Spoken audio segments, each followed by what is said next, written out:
बिस्मिल्लाहिर्रहमानिर्रहीम, अस्सलाम वालेकुम।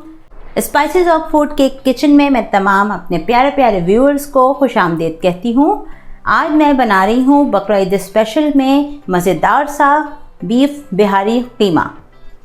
चिकन में भी बना सकते हैं आप, लेकिन चूँकि है बकरा ईद स्पेशल और मटन और बीफ का होगा खूब ज़ोर शोर, तो बनाएंगे मज़ेदार बिहारी कीमा बीफ में। बहुत लजीज बनेगा, इंतहाई मज़ेदार। जब आप बनाएंगे तो आप यकीन कीजिए उंगलियां चाटते रह जाएंगे। तो आइए रेसिपी शेयर करते हैं आपसे। चलें शुरू करते हैं रेसिपी। हमने एक बोल ले लिया है। बोल में हम डाल देते हैं 500 ग्राम बीफ का कीमा। कीमा हम बनाते उस वक्त हैं जब हम गोश्त को अच्छी तरह से धो लेते हैं, तो उसके बाद हम कीमा बनाते हैं।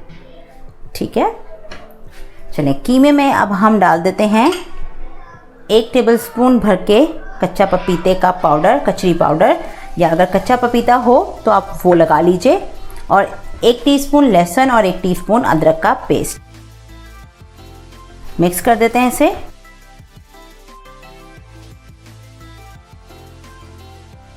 अब इसे मिक्स करके हमें रखना है 1.5 से 2 घंटे के लिए। ठीक है, अच्छी तरह से हम मिक्स करके मैरिनेट करके रखेंगे 2 घंटे के लिए, और 2 घंटे के बाद इसके प्रोसेस पे आते हैं। कीमे को मैरिनेट करके रखे हुए देखें 2 घंटे हो गए हैं। अब हम इसे साइड पे रखते हैं और अगले स्टेप पर आते हैं। नेक्स्ट स्टेप ये है कि हम सबसे पहले करते हैं कुछ चीज़ों को ड्राई रोस्ट, जिसमें ये हमारे पास है 2 टुकड़े दालचीनी के, 4 हरी इलायचियाँ डालेंगे, और 4 से 5 डालेंगे लौंगे। इसके बाद हम इसमें डालेंगे 1 टेबलस्पून भरकर खसखस, और 1 टेबलस्पून फुल भरकर डालेंगे इसमें हम डेसिकेटेड कोकोनट, मीन्स के पिसा हुआ खोपरा, और बिल्कुल लो फ्लेम पर हम इसे करेंगे ड्राई रोस्ट अच्छी तरह से हम, ताकि ये थोड़ा सा क्रिस्पी हो जाए।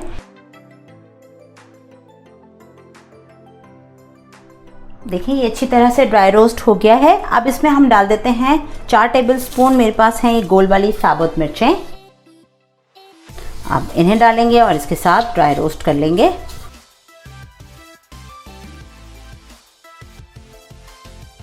अगर आप मिर्चें कम खाते हैं तो आप मिर्चें कम भी डाल सकते हैं, तकरीबन 3 टेबलस्पून भर के डाल दें, या काउंट करके 10-12 डाल दें। लेकिन हमारे यहाँ थोड़ा सा ये स्पाइसी ही पसंद किया जाएगा, तो मैंने इसलिए इसमें 4 टेबलस्पून डाली हैं, और आप भी 4 टेबलस्पून के साथ बनाएंगे तो बहुत मज़े का बनेगा। चलें अब हम इसे रखते हैं, ठंडा करते हैं। अगले प्रोसेस पे आएंगे। कढ़ाई हमने रख दी है चूल्हे पर। इसमें हम डालेंगे oil for frying of onion. प्याज ब्राउन करने के लिए हम ऑयल डालेंगे। हमें 4 टेबलस्पून के करीब फ्राइड अनियन चाहिए है, रिक्वायरमेंट है, लेकिन क्योंकि मेरे पास इस वक्त फ्राइड अनियन नहीं है तो मैंने यहाँ पर एक दरमियाने साइज़ की प्याज को स्लाइस करके काट लिया है।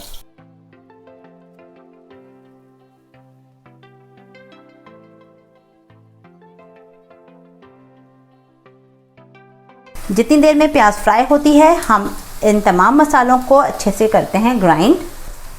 प्याज फ्राई हो गई है, अब इसे हम निकालते हैं यहाँ पर।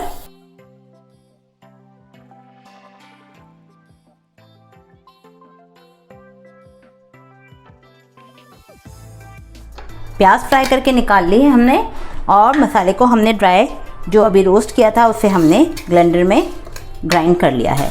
अब इसमें हम डाल देते हैं ऑयल में 2 टेबलस्पून पानी, और अब हम इसमें डाल देते हैं ये ड्राई रोस्ट किया और ग्राइंड किया हुआ मसाला, और इसमें डाल देते हैं 1 टीस्पून नमक, 1 टीस्पून मिक्स पिसा हुआ गरम मसाला, ये ½ टीस्पून मेरे पास है जायफल, और ½ टीस्पून जावित्री।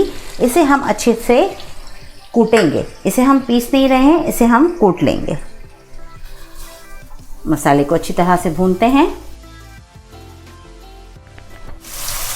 ये देखें मसाला अच्छी तरीके से भून चुका है। अब इसमें हम डालेंगे मैरिनेट किया हुआ कीमा।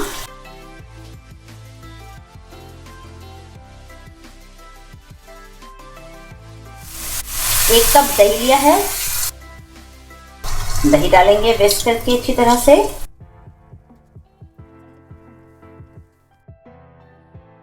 दही डाल के हमने रख दिया है मीडियम लो फ्लेम पर कवर करके। अब पकाते हैं इसे। जब पानी खुश्क हो जाएगा तो फिर चेक करते हैं। चेक करते हैं, ये देखें माशाल्लाह कितनी ज़बरदस्त खुशबू आ रही है खोपरे की, खसखस की। चलें, अब ये बिल्कुल खुश्क हो गया है। इसमें हम डाल देते हैं 3 से 4 टेबलस्पून के करीब तली हुई प्याज और इसे करते हैं मिक्स। और अब इसमें हम डालेंगे जायफल और जवित्री का पाउडर अच्छी सी खुशबू के लिए। ये हमने छोटे हवनदस्ते में कूट लिया है। चलें, अब इस पे हम रखते हैं स्मोक देने के लिए एक छोटी सी प्लेट, और प्लेट पे रखेंगे हम दहकता हुआ कोयला, और एज़ यूजुअल इस पे डालेंगे थोड़ा सा ऑयल के फ्यू ड्रॉप्स, और इसमें कर देते हैं स्मोक को बिल्कुल ढक देते हैं ताकि अच्छी तरह से स्मोक इसमें कैद हो जाए। और फ्लेम हमने ऑफ कर दिया है। स्मोक लगाए हुए 5 मिनट हो गए हैं। कितना ज़बरदस्त स्मोक की खुशबू आ रही है। कोयला हमने रिमूव कर दिया है और अब करते हैं फाइनली डिश आउट। ये देखिए बिहारी कीमा मज़ेदार सा स्पाइसेस ऑफ फूड के स्टाइल में तैयार है। उम्मीद है आपको हमारी रेसिपीज़ पसंद आ रही होंगी। चैनल को सब्सक्राइब कीजिए, लाइक कीजिए, वीडियोस को शेयर कीजिए और बेल आइकन ज़रूर प्रेस कीजिए ताकि नोटिफिकेशंस आपको टाइमली मिल सकें। चलते हैं, फिर मिलेंगे एक मज़ेदार रेसिपी के साथ। अपना बहुत ख्याल रखिएगा। हमें दीजिए इजाज़त। अल्लाह हाफ़िज़।